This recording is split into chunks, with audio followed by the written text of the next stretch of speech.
Bismillahirrahmanirrahim. Assalamualaikum warahmatullahi wabarakatuh. Alhamdulillah, wassalatu wassalamu ala rasulillah, wa ba'du. Ikhwatul iman, ikhwatul fiddin, a'azakumullah, rahimani wa rahimakumullahu jami'a. Alhamdulillah, ikhwatul iman, summa alhamdulillah, kita boleh sambung majlis ta'lim. Alhamdulillah, kita sambung baca kita punya Qutaibah ini pada muka surat 13, bab yang kedua. Kita masuk bab yang kedua. Bab yang pertama kita masuk berkaitan dengan ta'ziyah, bagaimana memberi ta'ziyah kepada orang yang dah mati, diajar oleh Nabi. Ini bab yang kedua, iaitu bab tentang ziarah kubur. Ziarah kubur yang masyru' dan yang mamnu', yang disyariatkan dan yang ditegah. Kita tengok dahulu. Sebahagian dari musibah yang terjadi di zaman sekarang adalah masalah ziarah kubur. Ada dua musibah.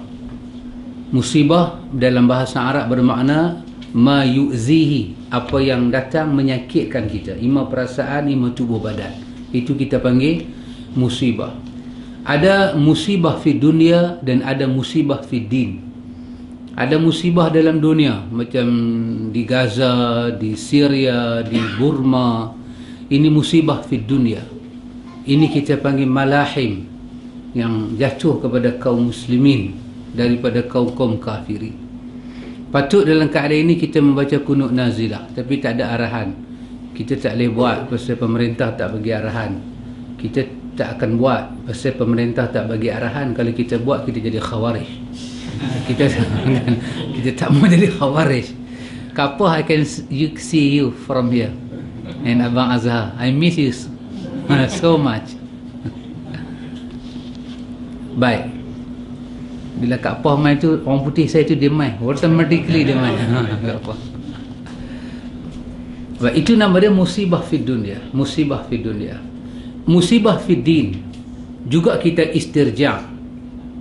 Apa yang berlaku musibah, kita kata inna lillahi wa inna ilaihi raji'un. Musibah fi din, Abdullah bin Mas'ud dalam hadis Bukhari dalam bab safar, melihat Osman semayang tamam di Mina. Kata Abdullah bin Mas'ud, inna lillahi wa inna ilaihi raji'un. Kenapa dia buat 4 sedangkan Nabi buat 2? Pada dia musibah fi din. Bila satu sunnah tak dikenali, satu bid'ah hidup, ini nama dia musibah. Benda-benda yang menyakitkan. Agama ni ada perasaan. Agama ni dihidup dengan perasaan.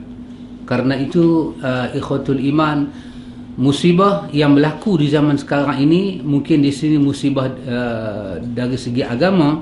Pertama, tidak mengetahui dan tidak melakukan ziarah kubur kecuali jika keluarga atau teman terdekat mereka meninggal. Adapun ziarah kubur untuk mengambil pelajaran, mendoakan mayat dan mengharapkan pahala daripada amal tersebut sangat jarang mereka lakukan.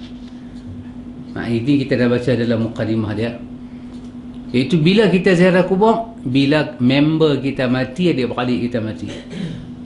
Tak mati, hari-hari kadang-kadang kita lalu tepi kubur, tapi tak pernah berhenti motor, tak pernah ziarah pun. Ini satu musibah, meninggalkan sunnah ziarah kubur. Kubur diziarahi ketika ada kematian.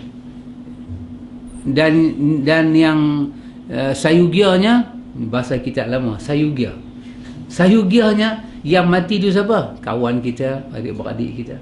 Kadang-kadang kita naik kereta, kita nampak mayat lalu, kita pun ada ke lapangan, kita tak parking pun pasal kita kata tak kenal siapa mati, tak tahu. Ini satu daripada akhlak sunnah telah ditinggalkan, dan ini satu musibah.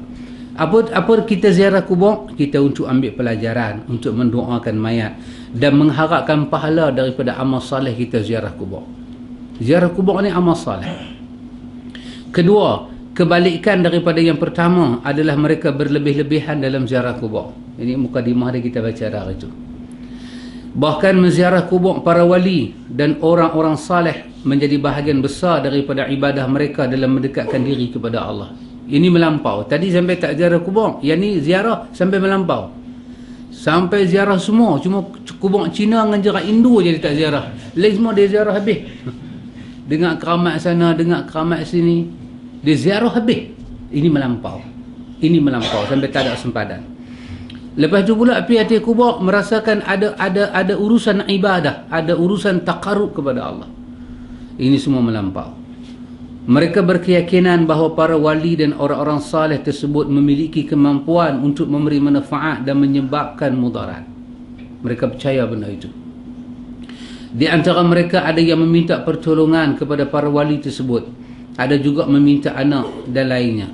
Mereka terjerumus ke dalam bid'ah, perbuatan syirik dan ghulu, yakni perbuatan melampau. Sebahagian dari mereka ada yang menyembah kuburan dengan sangka bahawa mendatanginya dapat menarik manfaat atau menolak bahaya.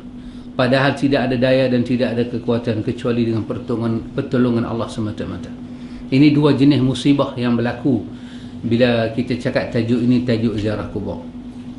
Baik ikhwan, ziarah kubur ini disyariatkan macam mana? Macam mana agama tasyri'kan kepada kita? Satu, makna ziarah menurut bahasa. Kita ziaratul kubur, kita ada iyadatul marid, kita ada ziaratul ikhwan. Kita ziaratul ikhwan kerana nak bermanih-manih mulut, nak berhubung kasih dengan dia. Kita ada iyadatul marid, kita ziarah kerana dia sakit. Dan kita panggil ziaratul kubur, kita ziarah kubur lepas dia mati. Baik, apa makna ziarah?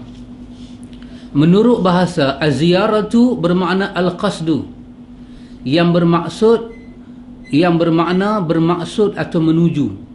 Sedangkan menurut istilah, ziarah adalah mengunjungi orang yang ia tuju atau ia maksudkan dalam maksud memuliakannya dan merasakan kenyamanan dengannya. Ini maksud daripada makna az-ziyarah. Kita memang kita pakai perkataan Arab, ziarah. Apa makna ziarah? Al-qasdu. Kita bawa diri kita nak tuju ke satu tempat, ima fulan, ima siapa-siapa. Apa maksud kita pergi kepada dia? Untuk memuliakan dia dan mencari kedamaian dengan dia. Itu ziarah. Itu makna ziarah.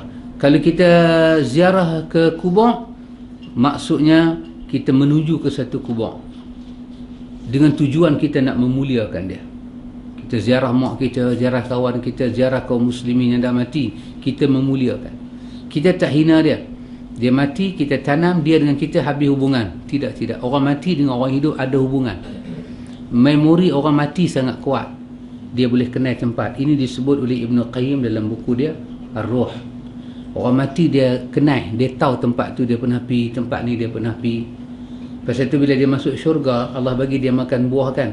Kullama ruziqu minha min thamarati rizqa qalu hadha alladhi ruziqna min qablu. Dia kata buah ni macam pernah makan. Macam mana dia boleh kata buah ni macam pernah makan? Dia ada memori yang kuat. Dia ada ingatan dengan dunia yang kuat. Dalam hadis Bukhari kata, ahli syurga yang mati syahid, Allah bagi dia masuk syurga. Lepas tu apa dia kata? Dia kata, ya Allah, bagi aku hidup balik, aku nak pergi habaq pada keluarga aku betapa besarnya kurnia engkau pada orang mati syahid. Allah kata tak boleh. Wahai jasad dia tu dah lama dah ditanam, tapi memori dia kuat dengan keluarga dia. Islam pegang macam tu. Berlaku ghulu, melampau antara orang bukan Islam. Dia kata bukan saja kawan tu ada memori yang kuat, bahkan kawan tu boleh menziarah kita pula. Bila kita kata orang mati boleh ziarah orang hidup, apa makna ziarah? Al-qasdu. Orang mati memuliakan orang hidup, takkan jadi. Orang mati memuliakan orang hidup, takkan jadi. Yang benarnya orang hidup yang memuliakan orang mati. Kita mandi dia, kita kapan dia, kita salat. Ini semua daripada kemuliaan. Kita tanam dia di tanah-tanah yang baik. Ini satu daripada kemuliaan. Kita ziarah dia, ini satu daripada kemuliaan. Ziarah kubur ini syariatkan Rasulullah sallallahu alaihi wasallam kepada umatnya meliputi pergi ke tanah perkuburan, membaca salam kepada ahli kubur dan mendoakan mereka. Ziarah ini sama kedudukannya dengan salat jenazah. Kita bagi mandi, kita kapan, kita salat sampai kita hantar dia ke kubur. Proses dia, wajib dia sampai kita hantar ke kubur dan kita tanam dia, baru kita balik, baru selesai fardu kifayah.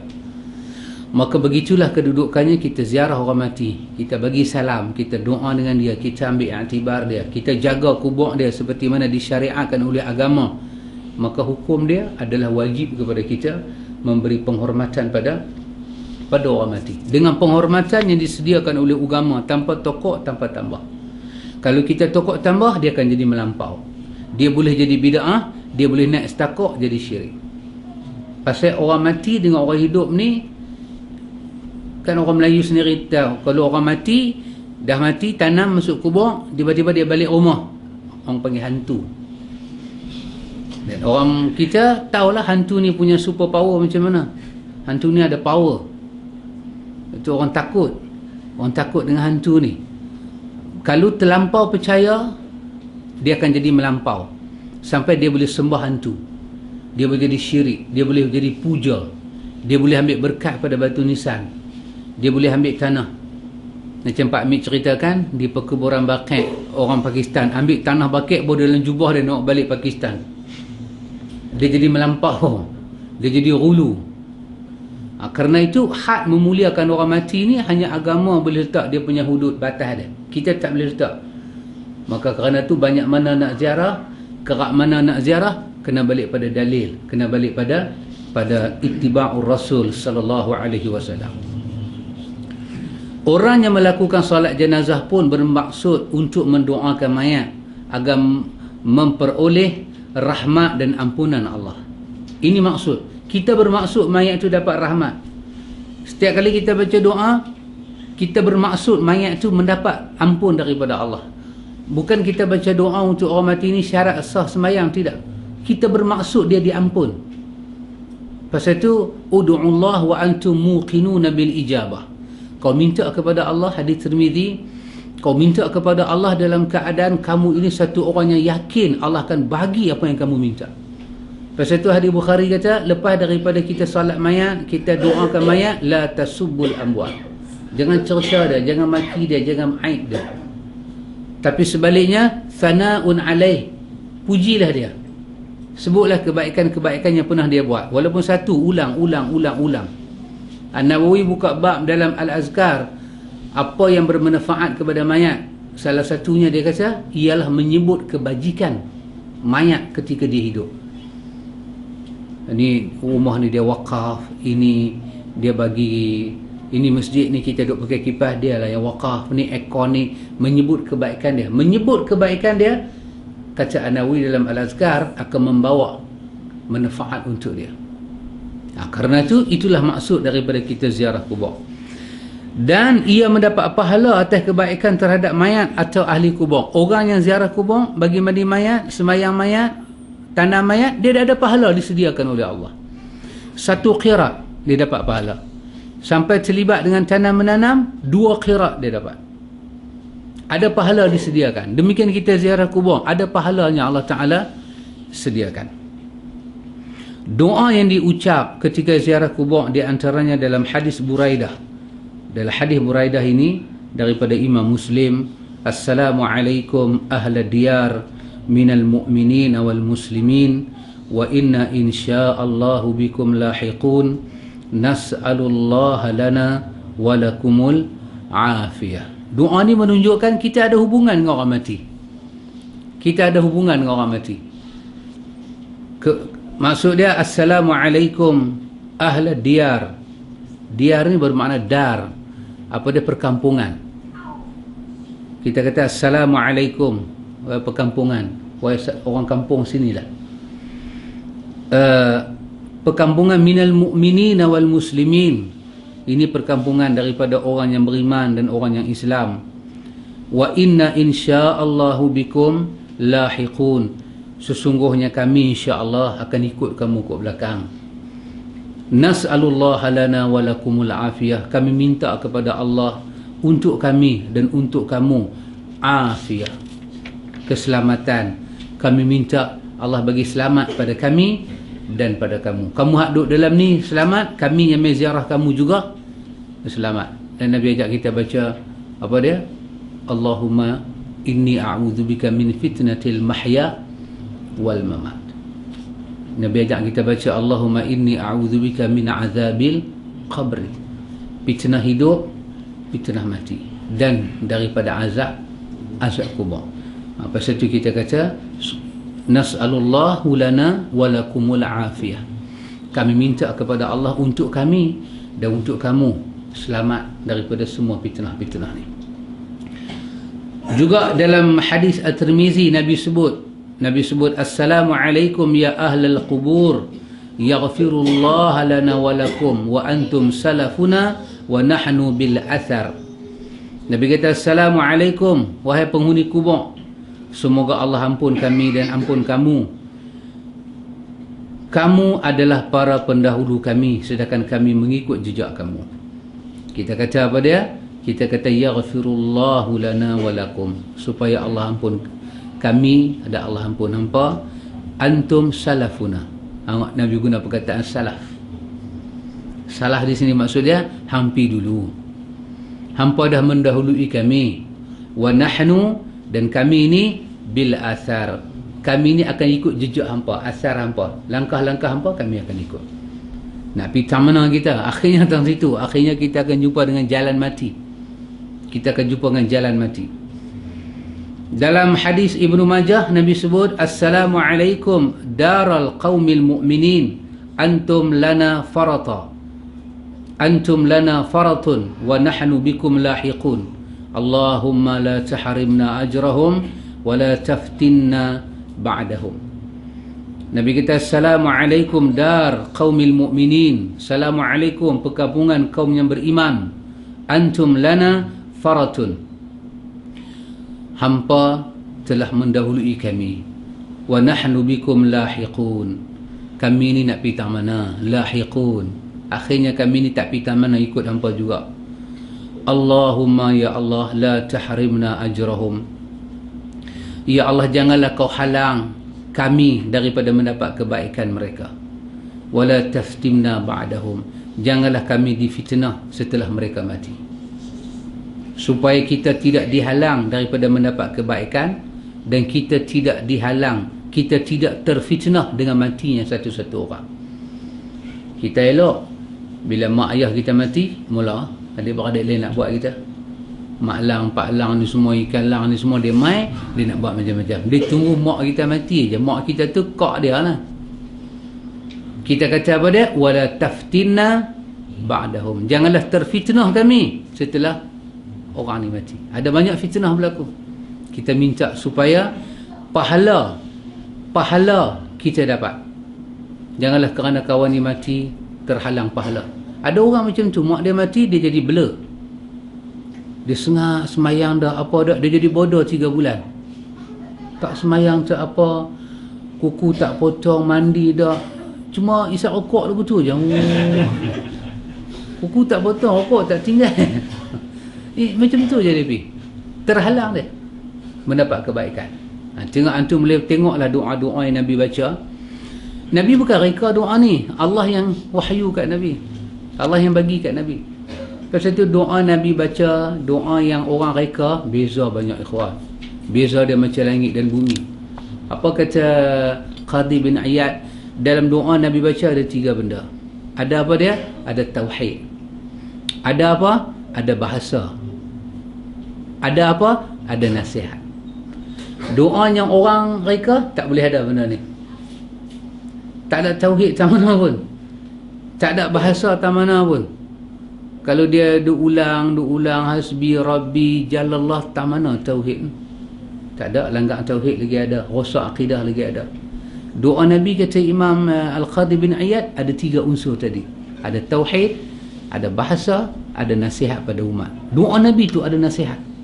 Doa orang lain tak ada. Pasal tu kita boleh cam doa dari Nabi atau doa dari orang-orang yang tertentu. Begitu. Itu ikhwatul iman, penulis kitab kita bagi tahu kepada kita bagaimana Nabi ziarah kubur dan Nabi baca doa. Kita kata kita pergi ke kubur, kita nak mendoakan orang mati, kita nak doakan dia, kita doa kat dia. Bukan kita nak minta ke dia, kita nak minta kepada Allah untuk dia, minta kepada Allah untuk dia. Kita minta kita baca selawat. Apa makna selawat? Kita minta kepada Allah bagi selawat kat Nabi. Kita yang minta kepada Allah beri selawat pada Nabi. Apa makna selawat? Selawat bermakna kebaikan. Apa maksud kebaikan? Kita kata Allahumma salli ala Muhammad. Apa maksud dia? Ya Allah, berilah kebaikan pada Muhammad. Sepanjang hidup Nabi itu baiklah. Tapi apa yang kita minta? Kita minta Allah Ta'ala memberi pujian-pujian yang hebat setelah Nabi wafat di hadapan para malaikat, supaya para malaikat ini memuji Nabi di hadapan Allah. Itu maksud selawat yang kita minta kepada Allah untuk Nabi. Allahumma salli ala Muhammad. Ya Allah, hang pujilah Nabi hang. Hang tambahlah kecintaan malaikat kepada dia. Hang pujilah dia lagi di hadapan para malaikat al-muqarrabun. Kita memohon kepada Allah macam tu. Bukan kita meminta kepada Nabi, kita minta pada Allah untuk Nabi, supaya nanti makam Mahmud yang dalam doa lepas azan tu Allah akan makbul di hari akhirat. Nabi akan bagi syafaat kepada kita dengan izin daripada Allah Jalla wa'ala. Baik ikhwan, hukum ziarah dan hikmah disyariatkan kita ziarah kubur. Ziarah disunahkan menurut ijma' bagi laki-laki tanpa sengaja mengadakan safar untuk itu. Ziarah kubur ni, ini bahasa penulis kita ni. Dia kata ijma' para ulama. Satu benda yang memang ditulis, disunah kita ziarah kubur. Tapi pada kalimah laki-laki sahaja, ini tidak berlaku kesepakatan para ulama. Sebab syariat Islam dia akan berlaku pada laki-laki dan perempuan. Sehinggalah ada dalil yang khusus menyatakan untuk laki-laki sahaja ataupun untuk perempuan saja. Macam sembahyang jemaat. Sembahyang jemaat adalah sembahyang. Dia wajib untuk semua orang. Baik laki-laki, baik perempuan. Dia kena sembahyang jemaat. Pasal apa? Ayat kata, ya ayyuhallazina amanu. Jadi, masuk tak dalam tu perempuan? Kena masuk. Litaghlib. Disebut kalimah muzakkar kerana litaghlib, untuk memenangkan saja. Tapi ya ayyuhallazina amanu kutiba alaikumusiyam. Ya ayyuhallazina amanu idza nudiya lisalah yaumil jumu'ah fas'au ila zikrillah wa zarubai. Sama tak sama? Wahai orang-orang yang beriman, hangpa kena puasa. Kalau terjemahan harfiah dia, wahai laki-laki yang beriman, diwajibkan kami puasa. Perempuan dengar-dengar, hore padahal muka hamba puasa lah, pembangkit lah sok diri yang parebui lah tulak masin hamba tu. Berdasarkan harfiah, ayat ni tuju khitab pada lelaki-lelaki, tapi dari segi nahwu dia litaghlib. Ayat itu diangkat dengan muzakkar sekadar memenangkan kalimah saja, bukan perintah tu kena kat lelaki-lelaki saja. Lelaki-lelaki puasa, perempuan pun puasa. Tapi sembahyang jemaat, laki-laki pi, perempuan tak pi. Kenapa? Apabila satu syariat diturunkan oleh Allah, dia kena pada semua orang. Kecuali apabila datang dalil daripada agama mengkhususkan ini untuk orang ni, ini untuk orang ni. Maka barulah berlaku, kita kata, pentakhsisan itu. Takhsis itu. Bangkit macam ni banyak dalam hukum makam agama. Hurriman alaikumuddam, kamu tak boleh makan darah. Hurriman alaikumuddam, kamu tak boleh makan darah, tak boleh makan bangkai. Maka apa jenis darah tak boleh, apa jenis bangkai tak boleh. Jadi kalau di atas nama apa jenis darah, apa jenis bangkai tak boleh, maka tak boleh makan ikan lah. Ikan mati, mana ada ikan mati kena sembelih? Yang mati kena sembelih ni binatang darat. Ikan bilis, kan, ikan bawai, mana ada orang pergi sembelih? Maka ikan mati macam mana? Orang tangkap, kena jala, kena pukat, angkat mai, tergedik, mati. Bila ikan mati, apa nama ikan tu? Bangkai lah. Ayat Quran kata, hurriman alaikumuddam wal maitata. Kan? Haram pada kamu darah dan bangkai. Habis kita duk bodoh ikan ni macam mana? Kerana ada dalil mentakhsiskan makna darah dan bangkai. Kata Ibnu Umar, uhilla lana maitatani waddamani. Dihalalkan kepada kami dua darah dihalalkan kepada kami dua jenis darah dan dua jenis bangkai. Hut, ikan mati macam hut. Asal makna hut ni ikan besar-besar. Kalau kecil kita panggil samak. Kalau hut ni macam ikan poh. Pasal apa? Poh, ikan poh ni kalau kita nak pegang ekor ada, nak sembelih pun boleh. Bismillah, sembelih leher dia. Tapi ikan bawai nak sembelih ke mana? Maka Allah dengan Rahman Rahim dia menyatakan ikan ni apa muka dia, apa nama dia. Nabi kata kepada sahabat Nabi yang bertanya tentang ayat laut ni, boleh tak berwuduk? Kan? Nabi jawab boleh. Nabi kata apa dia? Nabi kata at-tahuru ma'uhu wal hillu maitatuh. Ayat laut tu halal berwuduk dan halal bersih berwuduk dan halal semua bangkai dia. Maka dalil ni telah mentakhsiskan apa makna darah dan layat tadi. Maka dikecualikan ikan mati macam mana pun tak jadi bangkai. Kita pergi market, kita kata najis bangkai. Tak mau makan, kami sufi tak makan lah ikan-ikan ni semua bangkai. Tidak, kita boleh makan. Jarat apa dia? Belalang mati, tak payah sembelih. Kalau belalang besar-besar lagu tu, orang putih panggil grasshopper. Betul ke apa? Grasshopper. Lupa lama dah, tengok kat apa, cap dia main. Besar-besar dia main macam tu, belalang kunyit. Kalau nak sembelih pun boleh ha. Bismillah, cari orang marah dia, orang nyawa, sembelih. Lepas tu lepas bagi dia melupak. Tetapi tak payah. Belalang boleh makan macam tu. Cuma orang tua-tua bagi petua, kalau kaki belalang berbulu jangan makan. Itu petua orang tua-tua. Kalau belalang tu kuning raja, jangan makan. Ataupun merah dia, merah macam pisang raja. Pisang udang, merah pisang udang. Jangan makan. Pasal orang tua-tua kata jelmaan jin. Orang tua-tua. Kalau belalang tu mai petang, jangan makan. Dia mai tengah hari, jangan makan. Habis nak makan yang mana? Yang tak main langsung. Pergi cari makan. Banyak sangat. Orang tua-tua punya benda larang. Nabi kata jarat boleh makan. Kabit ni apa dia? Kabit ni hati. Qalbun jantung. Kabit ni hati. Boleh makan. Walaupun dia tu darah, tapi dia boleh makan. Tapi Quran secara umum kata darah tak boleh makan. Tapi kerana ada kita panggil pentakhsisan nas menyatakan yang ni boleh, maka dia boleh.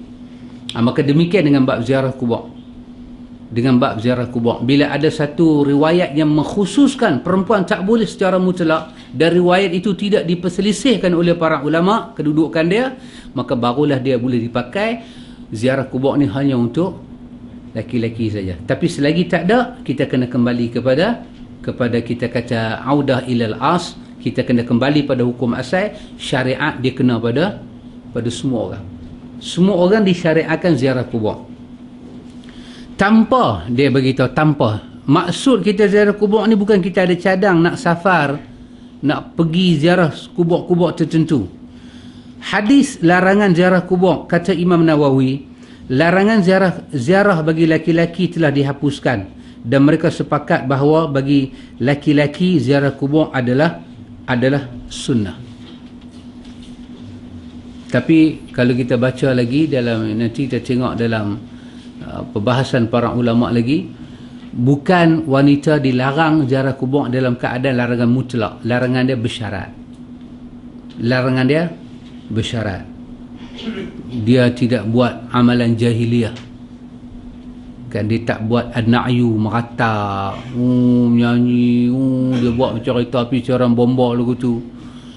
Kita ingat tu bunyi orang buka puasa, orang yang suara dia dia tak buat lagu tu. Dia tak buat amalan jahiliyah, heret baju sampai ke tanah kubur, sepanjang jalan tu dengan air mata. Dia tak buat benda ni semua. Pasal asal perempuan jahiliyah, dia suka buat benda-benda ni semua. Kita ada cerita apa an-nihayah daripada grup dibayar, dibagi makan, dibagi minum, dibagi duit. Kerja mereka riau lah. Kerja mereka duduk rumah mayat riau je. Semua orang bayar kepada mereka. Sampai hari ini tanah Arab ada. Sampai hari ini budaya itu ada. Sebab kalau tak ada orang mati, dia anggap aib. Kalau apa, tak ada orang menangis, hari orang mati itu aib.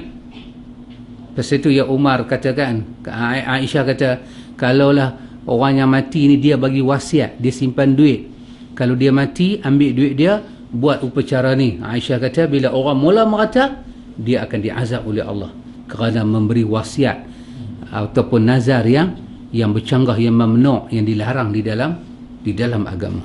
Pukul pipi, dalam hadis Tirmizi kata depa suka pukul pipi. Kuku dia panjang-panjang, dia gerengau berdarah. Dia tak rasa sakit.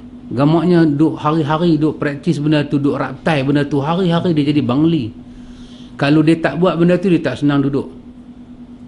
Kata sahabat Nabi, kalau kami pergi ziarah rumah orang, kami duduk lama bagi takziah sampai orang tu boleh buat makan, kami kira kami daripada grup nihayah, meratap, dan kami anggap itu dosa besar. Daripada situlah banyak larangan-larangan. Baik, itu dia sebut kepada kita. Baik, hikmah kita ziarah kubur, mengambil pelajaran dan mengingat mati dan akhirat. Ini maksud dia. Macam kita takziah orang hidup, pasal apa? Kita nak tunjuk kata kita sama dengan dia, kita tak sisih dia, kita tak ni dia, kita bagi bantuan pada dia. Mengharapkan pahala dari Allah dengan ziarah kubur. Setiap sunnah yang kita buat tu, kita harap pahala di sisi Allah. Kita harap pahala, kena harap. Dengan puasa ni kita harap pahala.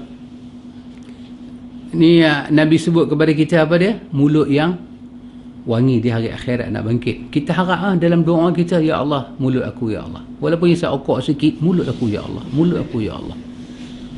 Harap. Nabi kata ada babur rayyan. Babur rayyan. Siapa yang masuk tak dahaga dah daripada pintu tu. Ya Allah, takdirlah aku ya Allah. Takdirlah aku. Ini nama dia ihtisab. Mesti ada harap. Mesti ada harap dengan Allah.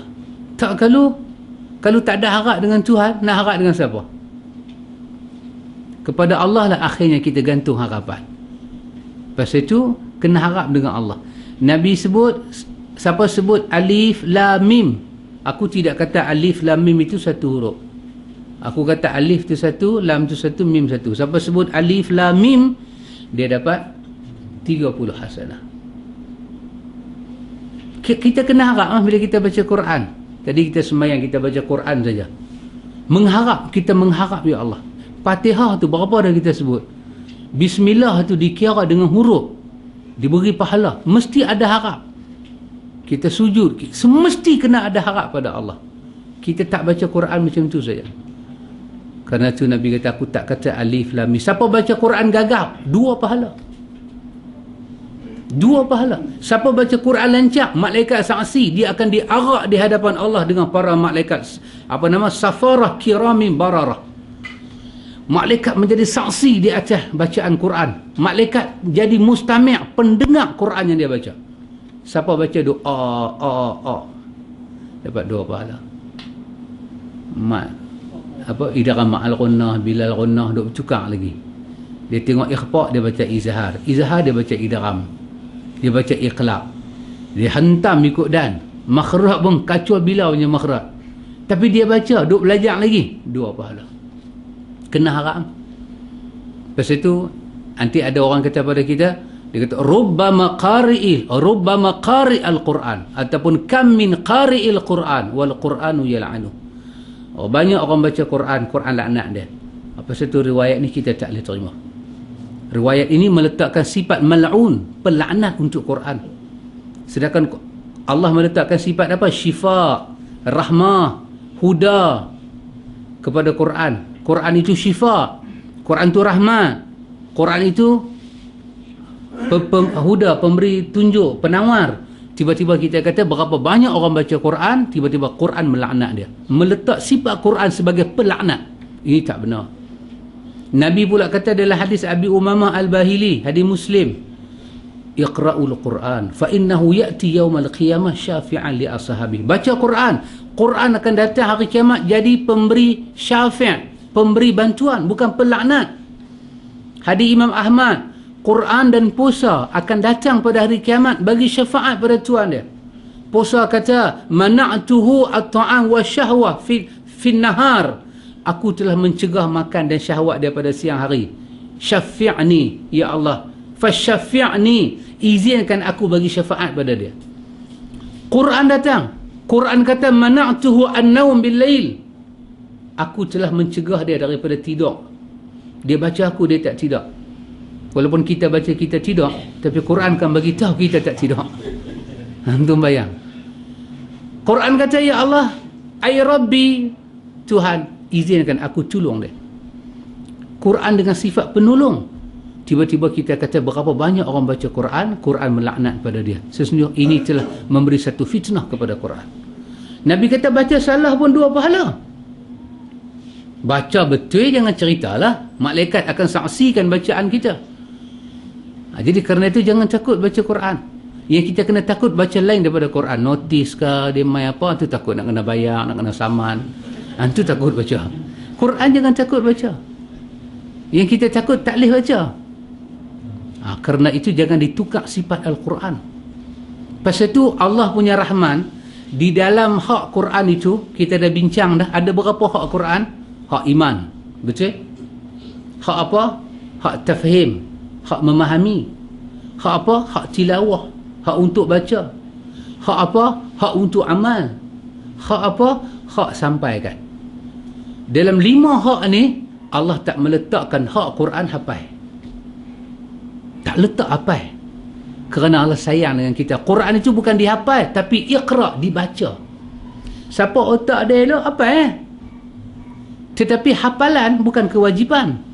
Sebab kalau hafalan kewajipan, tak lepas kita semua. Tak lepas. Sabihis boleh Sabihis, Watin, Mai Yasin, Mai Al-Kahfi, Mai 110 ayat. Bolehlah nak ingat. Nak ingat 1-2 ayat boleh 10 ayat ingat. 100 lagi terlupa. Kalaulah hafal itu satu kewajipan, tak lepas umat Muhammad dengan Quran. Tetapi dikatakan siapa yang membaca Al-Quran, maka atas dia lah, dia nak baca yang dihafal ke, dia nak baca yang tak hafal ke, maka dia membaca Al-Quran, maka Quran datang pada hari kiamat.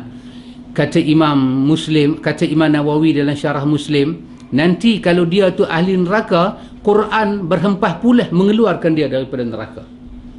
Kalau dia ahli syurga, Quran berhempah pulih mengangkat dia daripada satu syurga ke satu syurga yang lebih tinggi, Jannatul A'la. Jadi tak menasabah kita kata berapa banyak orang baca Quran, tiba-tiba Quran melaknat dia. Jadi kita nak tanya, siapa dia yang kena laknat dengan Quran ni? Hadis Muslim, Nabi kata apa dia? Nabi kata, inna hadzal kitab, sesungguhnya ni adalah kitab yang dengannya Allah telah mengangkat martabat manusia, yang dengannya Allah telah menurunkan keadaan manusia. Itu merujuk kepada apa? Beriman dan amal. Orang tu tak ikut, orang tu tak percaya, maka hinalah dia. Duribat alaihimuz zillah aynama thuqifu. Di mana dia duduk, dia akan zillah, dia akan hina. Sebab apa? Dia tidak ada hablum minallah.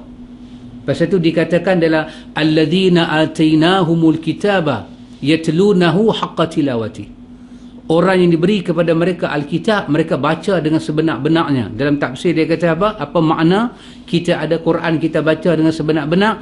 Halalkan apa yang dihalal, haramkan apa yang diharam. Faham dia, amal dia, dan sampaikan pada orang. Itu makna haqqa tilawati dalam surah Al-Baqarah itu. Siapa ada otak elok, hafal, alhamdulillah. Tapi siapa otak tak apa elok, baca. Macam otak kita ni tak apa elok sikit lah, baik hafal. Takat mana boleh hafal? Kita hafal. Sahabat hafal, Nabi hafal, beberapa sahabat mereka hafal Quran, tapi bukan semua sahabat itu penghafal Al-Quran. Kerana itu ikhwatul iman, kita mengharapkan pahala di sisi Allah. Ziarah kubur cara Nabi pun ada pahala. Bagi mani mayat cara Nabi ada pahala. Satu jenayah orang bagi mani mayat duk buat ni apa dia? Terutama orang perempuan bagi mani mayat, dia pun suka buat kelabu asap ni. Habis dia bagi mandi di kampung-kampung, dah selesai dah, dia nanti tanya, si mati ni tak ada ke cicim mas kecilnya? Dia suka minta. Dia minta ada orang bagi. Sedangkan apa yang mayat itu miliki lepas daripada dia mati, dia ada waris, benda jadi pusaka. Apa yang dia miliki, dia mati, orang letak tabung kan, lepas tu orang duk main bagi duit dalam tabung. Maka tabung tu tak masuk pusaka, pasal tabung tu bukan benda dia miliki. Tabung tu mai lepas dia mati. Lepas dia mati baru tabung tu mai. Yang tu kita panggil benda tu dalam bab tajhiz. Mereka bagi duit untuk mengurus mayat, tapi itu bukan duit mayat. Masuk pusaka ni duit mayat tu, hak dia, cincin dia, rokok dia, jam dia, itu semua pusaka. Kalau rokok 2 batang kena Pak Mik, kena hagih kat semua dia beradik. Bukan beli duit isap seorang-seorang. Salah tu makan pusaka orang. Dia buat baik. Dia pergi minta cincin. Dia pergi minta ni, hadut bagi mandi mayat ni semua ni. Dan orang ni, keluarga ni bagilah dia minta. Demi Allah, dia telah makan harta si mati dengan cara yang batil. Pasal itu Tuhan duk bagi pelik-pelik kat dia. Tuhan bagi pelik-pelik. Kita tak boleh minta apa. Pasal apa? Hakul muslim alal muslim. Kita buat hak muslim, fardu kifayah. Fardu kifayah menjadi fardu ain pada sebahagian orang. Kita buat dengan baik. Dah habis kita buat kerana Allah, kita bantu-membantu. Inilah nama dia ta'awun, tolong menolong. Wa ta'awanu 'alal birri wat taqwa. Kita buatlah ta'awun, kita buat khairat, kita buat itu, kita buat ini. Yang berada memberi kepada yang kurang upaya. Beginilah ta'awun kita. Kita tak harap apa-apa. Tak harap apa-apa. Anak dia mai, anak dia kata ni, saya nak bagi juga kat pakcik tolong banyak. Yang saya nak bagi ni duit gaji saya. Yang tu rezeki Allah. Yang tu jangan tolak pula. Yang tu tak masuk pusaka. Ni dia habaq duit gaji dia. Kita kata tak payah bagi Pak Hang tu kawan aku, best friend. Kami pun masa pilihan raya pangkah parti yang sama Kami lah duk buat kerja ni semua. Tak pakcik, saya nak bagi juga. Tapi saya bagi ni duit gaji saya pakcik. Saya baru pergi tekan dekat mesin ATM ni. Nah, untuk pakcik. Tak payah dah ambil pakcik. Tanya dulu berapa duit yang bagi. Tanya dulu. Dia habaq banyak, ambil lah, alhamdulillah. Kan? Macam Sudin kata kat Ramli, sudah dikasih kebas sajalah. Kan? Ni habaq, bapak saya hantar duit pada Hong Kong. Tak payah habaq lagu tu. Yang bukan pesaka kita boleh makan. Yang pesaka tak menasabah kita terlibat. Tak menasabah. Ini dosa. Orang bagi mani mayat di luar sana duk buat kerja dosa lagu tu. Karena itu, ini juga dosa ustaz-ustaz. Mengajak bab mayat tapi tak tengok orang buat. Ramai ustaz buat kursus jenazah, tapi bila betul-betul jadi jenazah, dia tak masuk dalam pergi tengok. Kita ajak orang gali mayat, gali kubur semua, tapi masa digali tu kita tak tengok lahat macam mana, syak macam mana. Dalam kitab fiqh disebut syak dan lahat. Lahat tebuk tepi, syak ni korek lubang parit. Parit tengah tu kita korek macam mana? Korek bila letak mayat tak ke kiri tak ke kanan. Orang hari ni tak buat syak, dia turun mayat dengan macam tu, lepas tu dia ambil pasiak, dia buat tepi-tepi. Tak ada kaedah tu dalam fiqh. Baik fiqh Syafi'i ataupun fiqh sunnah. Tak ada. Dia suruh buat syak ataupun lahat. Tentu dah mayat tu tak terbalik. Hadis Ibnu Majah, hadis Ibnu Majah suruh menghadapkan mayat ke sebelah kiblat bila dia mati, dengan rusuk kanan dia ke bawah. Kalau dia buat lagu tu, kita kata betul lah hadap ke kiblat, tapi dia tidak membawa maksud agama tu. Dia tak bawa syak ataupun lahat. Kita nak masuk campur masa tu, who are you man? Hang orang luar. Hang jangan masuk campur. Hang jangan masuk campur. Dia tanya, hang kawasan mana? Abang lu hang siapa abang lu hang? Hang jangan lenggak kawasan. Ini kewajipan kita pergi, kita tengok, kita uruskan. Karena itu kita kena hati-hatikan ikhwan. Banyak jenayah dilakukan, banyak dah mayat ditanam, banyak dah tingkapan dipotong, banyak dah mayat telah disimpan. Mungkin dari segi fardu kifayah tu tanam dah habis dah lah, tapi dari segi yang agama nak belum selesai lagi. Begitu ikhwan. Yang ketiga, hikmah dia apa dia? Memberi manfaat kepada mayat dan berbuat baik kepadanya dengan mengucap salam dan mendoa ampun untuk dia. Doa saja minta ampun untuk mayat. Ini sabit daripada ayat 10 surah Al-Hasyr. Ibnu Katsir ulang dalam tafsir dari Ibnu Katsir. Ayat 110 surah Al-Hasyr menjadi dalil bahawa doa orang Islam kepada orang Islam sampai walaupun tak ada hubungan apa-apa. Doa anak kepada mak bapak jangan sembang. Dia masuk dalam bab pasti terima.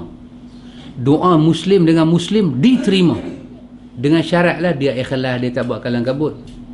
Dalam hadis Muslim 40 orang yang semayang mayat, Nabi sebut tak ada syirik dan ikhlas kepada Allah, mayat dapat syafaat. Apa dia? Tak ada syirik dan ikhlas kepada Allah. 100 orang semayang mayat, tak ada syirik dan ikhlas, mayat dapat syafaat. Untuk orang lain dibatasi dengan ikhlas dan tidak syirik. Kalau mai semayang mayat dengan akak bahak tangkai, pakai kot dalam baju ni semua ni kalau dia langgar lori kemek dia okey. Kita kata itu Superman bukan hang. Dia kata jangan main, banyaklah lori rosak kerana saya. Lagu tu mai semayang mayat, hadis Muslim kata syirik tak diterima dan mayat tak dapat syafaat. Macam mana mayat dapat syafaat? Dia sendiri dah bermasalah dengan syirik. Adapun orang lain, walaupun dia pembuat dosa besar, dia baca doa pada kawan dia, dia pembuat dosa besar, tapi dia bukan ahli syirik, doa dia didengar di sisi Allah. Didengar di sisi Allah. Lagi kawan pula, lagi ikhlas pula, baca dengan ayat mata, sebut nama kawan pun sebab ayat hidung semua keluar habis dah, tak boleh tahan dah. Dia kata, ya Allah, mudah-mudahan kawan ni pun sama teruk juga dengan aku, tapi hang tolonglah dia sikit. Dia dengan aku teruk lagi, dia kurang teruk sangat. Hang tolonglah dia, ya Allah. Walaupun dia macam tu, tapi dia tak syirik, dia ikhlas, tak syirik dan dia ikhlas, Allah dengar doa dia. Doa kepada si mayat beribu-ribu juta kali ganda lebih baik duk ratib hati kubur. Doa saja, ya Allah. Doa ni dalam bahasa kita lah, bukan mesti kita kata Allahumma ghafir lahu warhamhu wa'afihi wa'afu anhu. Kan ada orang Ustaz Mat, dia tersilap baca doa kat mayat. Mayat tu mayat perempuan, dia pergi baca Allahumma ghafir lahu. Dia balik rumah, dia tak boleh tidur. Alamak, dia kata aku dah buat silap, patut aku baca Allahumma ghafir laha. Tengah malam, Kapten, dia pergi ke kubur tu, dia semayang mayat lain. Dia tersilap baca. Dia balik rumah, Allahumma ghafir lahu ke Allahumma ghafir laha. Dia macam confused. Dia buka balik kitab perukunan, tengok-tengok, bukan hu. Alamak. Tapi dia kata dah silap ni. Dia duk pegang apa? Tak sampai lah. Dia boleh pergi tengah malam seorang-seorang dia tu, dia pergi semayang balik, dia pergi betul balik, Allahumma ghafir lahu warhamhu wa'afihi wa'afu anhu. Antum bayang?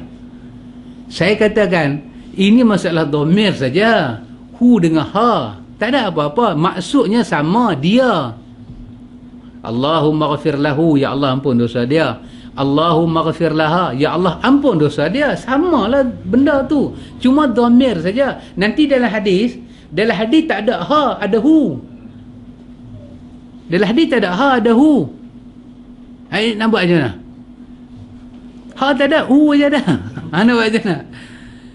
Tak apalah kalau mayat lelaki-lelaki pun kita tersilap, Allahumma ghafir laha, tak apa, tak payah pergi ulang sembahyang mayat di kubur tu balik. Tak apa, sah dah sembahyang tu.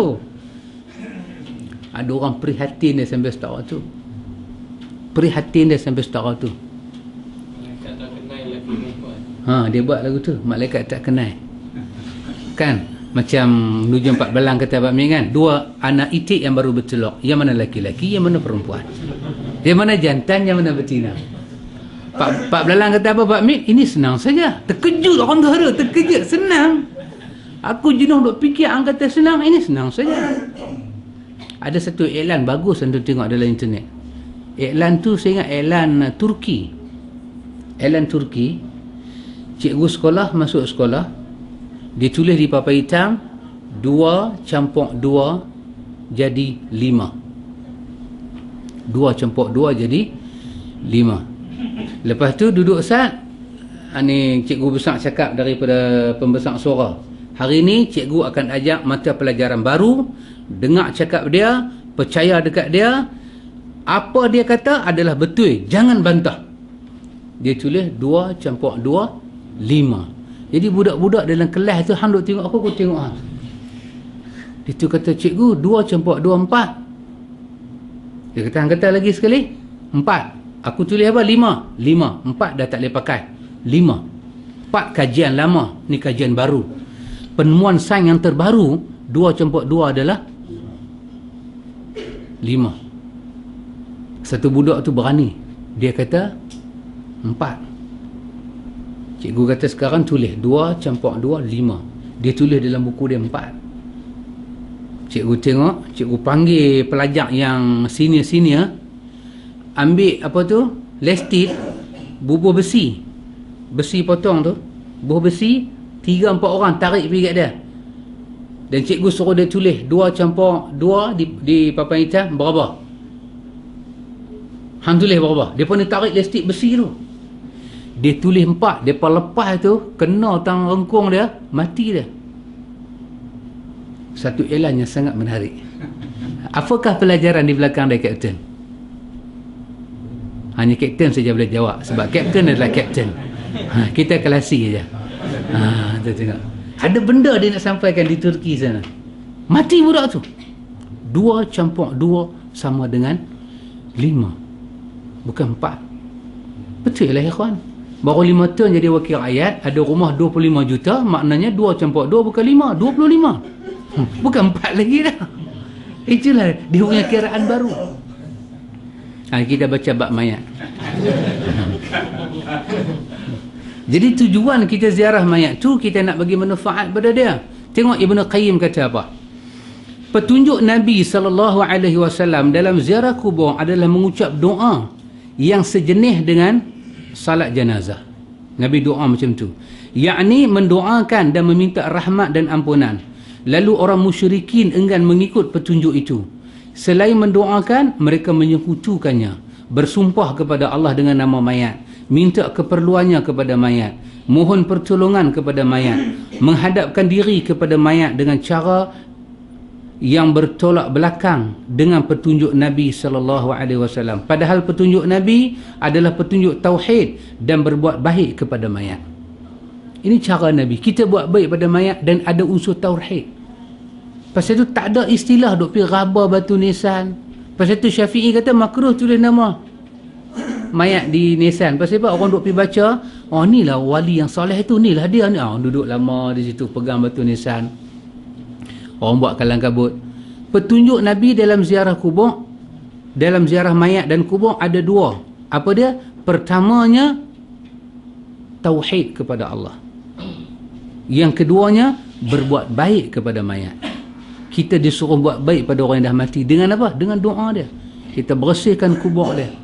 Kita tak usah buat lebih pada tu. Tapi ni pun susah ya ikhwan, budaya ni nak buang ni, masya-Allah. Nak buang budaya batu nisan mahal-mahal ni. Batu nisan paling murah dia dah 300. Paling murah. Yang tu kira biasalah. Mahal-mahal ni tu tengok ribu-ribu, juta-juta. Batu nisan. Orang beli. Pergi cucuk. Bukan ada apa pun. Tak ada apa. Satu benda yang susah nak bagi orang faham. Lebih-lebih yang mati tu orang ada nama raja ke, sultan ke, siapa ke. Lebih teruk lagi. Baik, ikhwatul iman, bila disyariatkan ziarah kubur, bila kita disyariatkan, kata Syekh Albani, larangan ziarah kubur hanya terjadi di Mekah. Kami tetapkan demikian meskipun kami tak tahu pasti tanggalnya. Albani kata tarikh sebenar kami tak tahu, tapi yang larang orang Islam pergi kubur ni zaman Mekah. Pasal masih dekat dengan zaman berhala, zaman jahiliah. Masa tu Nabi tak mau orang Islam ikut cara ziarah kubur ni, orang kafir ni tak mau buat. Kan Kak Pah mati kan, keluar surat khabar anak dia buat pelik sikit daripada orang. Bukan pelik banyak pun, sikit je, tak ada apa-apa. Bukan pelik sampai pelik sungguh kan, pelik jadi Planet of the Eight ke, tak. Sikit saja jadi riuh. Antum boleh tengok ada orang duk monitor benda ni. Ada orang monitor. orang besar-besar buat apa. Mereka ni semua ikhwan, orang-orang artis ni semua ni, mereka takutlah kena label ni semua. Sebab susah. Ada artis, nanti kemarin saya forum dengan Ustaz Syam Kamikaze. Nanti minggu depan dia mai. Hari Senin depan dia bagi ceramah di Baitul Ilmi. Hari Senin depan. Dia cerita pengalaman dia berubah dan bagaimana dia, orang kata macam kena ugut. Dia kena ugut dalam sekitar dunia artis. Orang pulau dia, orang tak mau, dia disuruh ikut cara biasa-biasa ni. Dan ramai lagi artis sana yang orang kata hijrah kan, telah hijrah ke arah sunnah, tapi dia tak boleh nak tunjuk sebab program dia, payment dia masih ada, belum bayar lagi. Dia tak boleh tunjuk, rancangan dia terpaksa buat lagu tu, tak boleh. Antu tengok, melibatkan makan, minum, periuk nasi. Macam mana nak cakap? Bukan kata artis, ustaz pun sama macam tu. Program dia, macam mana dia nak cakap? Kadang-kadang antu tengok ustaz tu cakap dalam TV lain, dia main ceramah tempat kita lain. Dia main ceramah dekat kita, kita kata Masya Allah ustaz ni sunnah. Dia masuk TV pun kita, awak dia cakap dalam TV lain, tapi betul-betul kita sembang dengan dia lain. Dia kata, Syekh, kita kena tegakkan sunnah, Syekh. Ana mati, ana tak buat tahlil, ana tak buat. Orang masjid nak main buat, dia buat, ana tak buat. Orang masjid main rumah ana buat, ana tak buat. Depa buat. Kita kena istiqamah, Syekh. Dia duk panggil kita Syekh, belum kita mamak, dia panggil Syekh. Saya kata bukan Syekh, mamu. Bukan Syekh, mamu. Tapi bila dia tengok, dia masuk TV, kita tengok lah, dia kata boleh pula. Kita tengok ikhwan, bukan senang nak pegang, nak dapat pahala yang besar, nak masuk syurga bersama Nabi. Senang kah? Taruhan Nabi nyawa, taruhan Nabi hijrah, taruhan Nabi, orang racun Nabi. Apa yang orang hari ni kena, semua Nabi kena. Daripada luar, dalam, atas, bawah, semua Nabi kena. Nabi kena sihir, orang nak bunuh Nabi, orang nak tangkap dia, orang fitnah dia, orang pulau dia, orang cari tak mana saja ruang boleh stop dakwah dia, orang cari. Tapi Allah Ta'ala kata apa? liyuzhirahu 'ala ad-dini kullih walau karihal kafirun. Dalam ayat lain, walau karihal musyrikun. Walaupun dua musuh utama ni, kafir dan musyrik, tak suka, aku zahirkan sunnah Nabi aku zahirkan. Baik, kata Syekh Albani, iaitu daripada hadis kuntu nahaitukum, dahulu aku melarang kamu. Nabi kata, aku pernah larang kamu ziarah kubur, tapi Nabi kata fazuruha, hari ini kamu ziarahlah. Keadaan manusia di Mekah yang banyak mengenal Islam, yang baru mengenal Islam dan masih dekat dengan masa musyrikin, menyebabkan Rasulullah melarang ziarah kubur agar mereka tidak jatuh dalam kesyirikan. Barulah setelah tauhid menunjam di hati mereka, mereka mengetahui macam-macam syirik, Nabi mengizinkan ziarah kubur. Oleh kerana itu, kami menetapkan bahawa larangan ziarah kubur hanya terjadi di Mekah. Ini perkataan daripada Imam Syekh Albani. Setelah akidah orang Islam, pasal dengan kubur ni dia melibatkan alam ghaib. Susah nak pupuk, nak semai, susah, sangat susah nak buang benda ni, nak didik yang sebetul itu sangat susah, sangat susah. Sebahagian dalil ziarah kubur disyariatkan. Hadis Buraidah, inni kuntu nahaitukum an ziyaratil qubur fazuruha. Nabi kita adalah hadis Muslim, sungguh aku dahulu melarang kalian ziarah kubur, maka sekarang ziarahlah. Sampai di Madinah, Nabi kata ziarahlah, pergilah ziarah kubur. Pasal Nabi tengok sahabat pun boleh faham. Ada tengok rupanya sahabat pun mengambil masa untuk faham sunnah Nabi. Itu sahabat dengan Nabi. Tambahlah kita tak tengok Nabi, tak tengok apa, nak fahamkan orang dengan sunnah.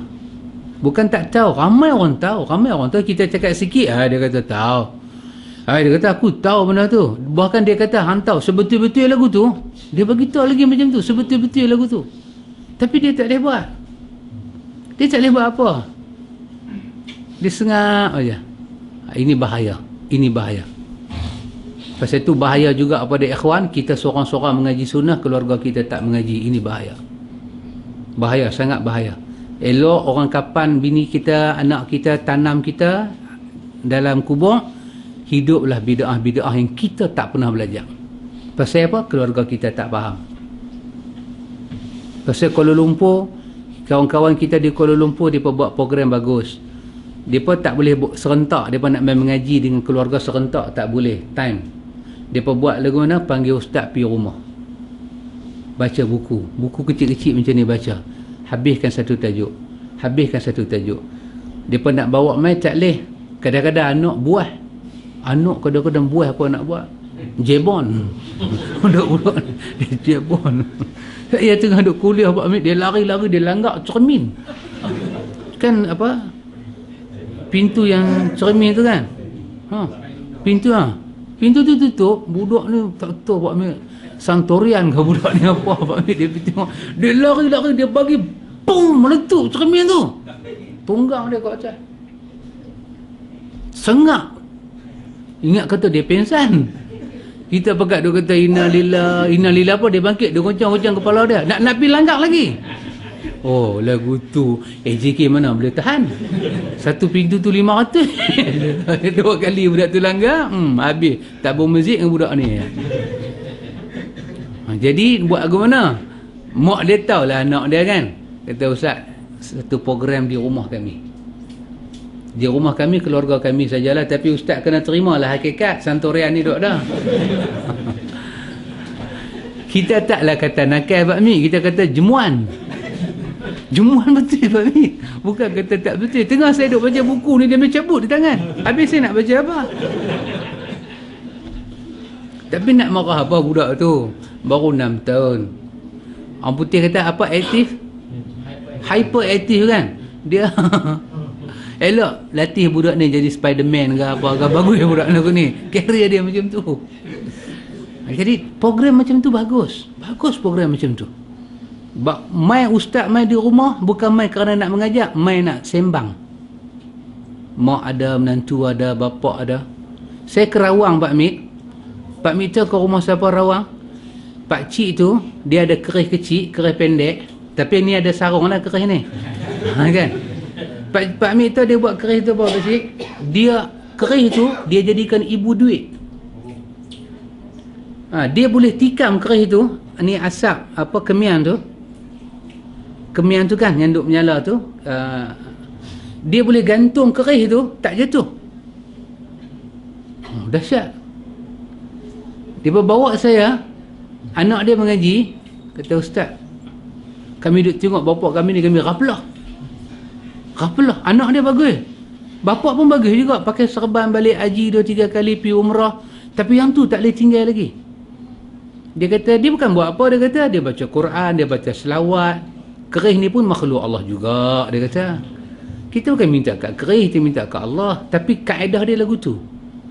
Lepas dia buat lagu tu, saat lagi kalau dia pergi keluar rumah, dia sapu-sapu, dia akan tengok bawah pasu bunga ada 300. Saat lagi tapi tak apa pakcik, yang tu ni kan cerita baru ni kan di Kelantan, yang nak ajak saya pergi jumpa guru dia, ustaz dia panggil duit turun daripada langit. Saya kata okey juga ni dekat nak raya, kita pun sesak juga kan. Panggil duit turun daripada langit. Buat temu janji dengan ustaz dia, nak bawa saya pergi jumpa. Saya kata saya nak lah, tapi tak boleh turun sebarangan, sebab kalau di sana bocor duit itu turun semua orang dapat. Dia kena satu jalan, dia kena ada masa, kena fikir, kena istikharah. Macam tu ada. Tu dah ikhwatul iman dunia hari ni. Jadi kalau kita kata nak perbetul ikhwan, apa dia yang kita nak perbetul? Pasal tu kalau kita mengaji sunnah, keluarga tak mengaji, oh bahaya. Kesan masa depan tu bahaya. Bahaya, sangat bahaya. Bini kita faham sunnah cukup dah. Dia faham, dia boleh defend rumah tangga. Mak mai kata macam mana ni, hang tak balik kampung, hang tak balik kampung. Ada kawan, dia terpaksa bawa diri dia pergi ke Seremban, dia hantar, dia bawa, ambil anak dia, bini dia balik kampung.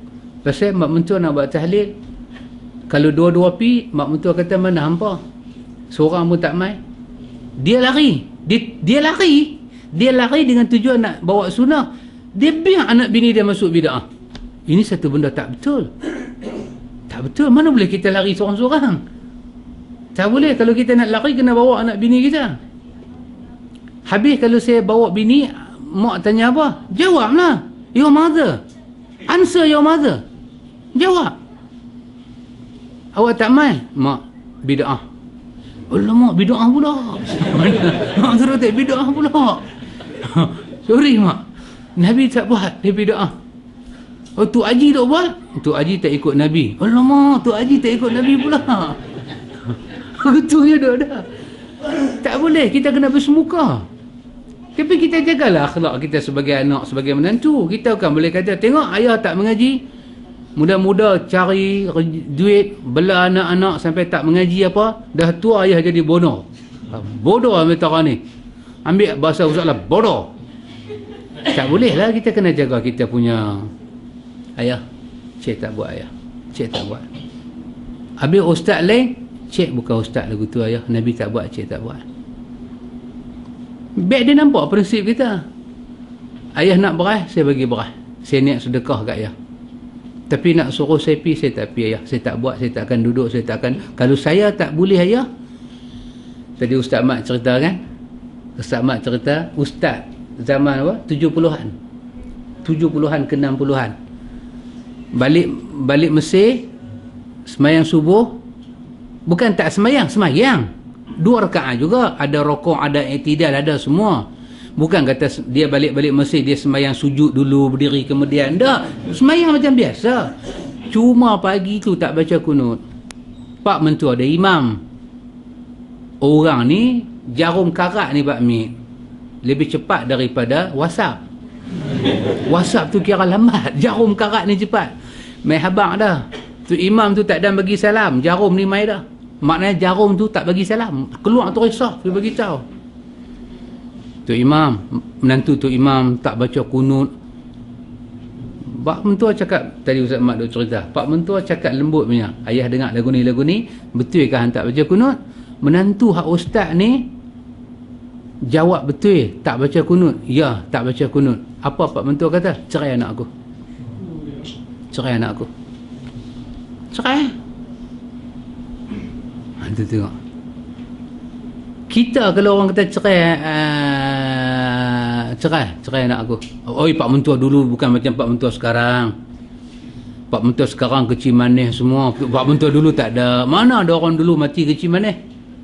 Tak ada. Orang dulu umur panjang-panjang. Umur dia 70. Oh, dahsyat. 70 boleh duk isap dam lagi Pak Mit. Dulu, orang tua dulu. Lah tak boleh dah. Kena asap rokok pun kita duk batuk je nak mampu. Orang dulu 70 bagi dam lagi. Boleh duduk ni. Naik perahu tu boleh duk pakai dayung. Lah pakai mesin pi macam tu. Pakai dayung ni boleh tu cabut dayung kita ni.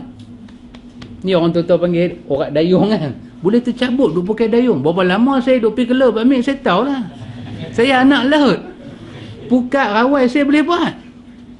Pukat memang berapa mata? Rawai berapa mata Pak Imam? 320 mata saya boleh buat. Ni terkeluar isi jari ni. Orang lah bukan tahu pukat. Rawai tu rawai yang mana? Pukat yang mana? Jangan jual saya. Pak Mit, saya tahu saya anak laut. Nak cerita apa tadi? Ini hadis-hadis yang mencerita kepada kita bahawa kita disuruh ziarah kubur. Ada riwayat dia, ada hadis dia. Hadis yang muka surat 20 tu, Nabi kata, hadis pada Ali bin Husain, Nabi sebut kepada kita dalam hadis Imam Ahmad, inni kuntu nahaitukum an ziyaratil qubur fazuruha.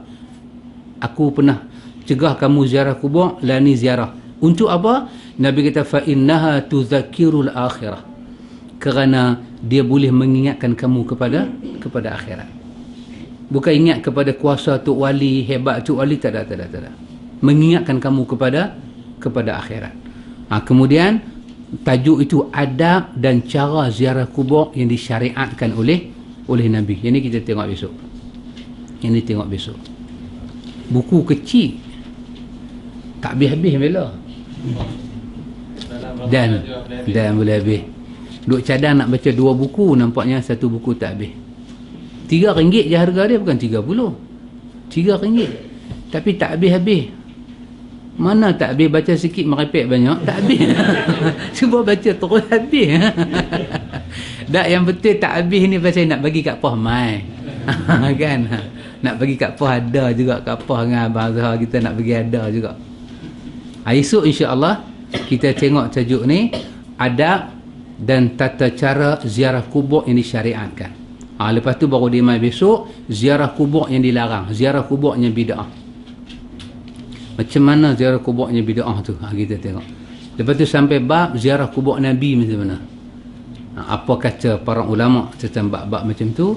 Lepas tu dia ceritalah bid'ah ni ada 2 bahagian, bid'ah idhafi dan bid'ah haqiqi. Apa maksud dia? Dia nak cerita pasal ziarah kubur, tapi sebelum tu bila dia kata ziarahnya bid'ah, bid'ah tu kena terang juga apa dia yang dikatakan bid'ah itu. Insya-Allah. Wallahu a'lam.